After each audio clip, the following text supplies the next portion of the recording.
বারবার প্রেস ক্লাসে আছে 40 বছর পর্যন্ত, প্রতি বছরে কমপক্ষে 5 বার আন্দোলনে আসি। 750 কোটি টাকা বরাদ্দ দিয়েছিল ইত্যাদির জন্য, সেই টাকা কোথায় জবাব চাই? সেই টাকা দিয়ে কি উপদেষ্টা মণ্ডলীরা তাদের বউকে শাড়ি চুরি কিনছে? এসির বাতাস খায় জনগণের টাকায়, আর আমরা পেটের ক্ষুধায় আমার ভাইয়েরা বারবার প্রেস ক্লাসে আছে 40 বছর পর্যন্ত, প্রতি বছরে কমপক্ষে 5 বার আন্দোলনে আসি, কিন্তু আমাদের জন্য কোনো ব্যবস্থা করেন না ওনারা।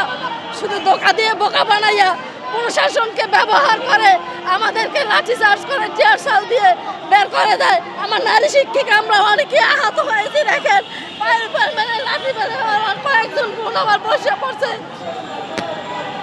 আমরা এটা চাই না। আমরা হয়তো বেতন ভাতা নিয়ে যাব, নয়তো পুলিশ প্রশাসনকে যখন ওনারা ব্যবহার করেন ভালোভাবে গুলি চালিয়ে ব্যবহার করুন, যাতে একটা শিক্ষক জাতি মুক্ত পায়, একটা শিক্ষক জাতি যাতে কলঙ্ক থেকে মুক্তি পায়।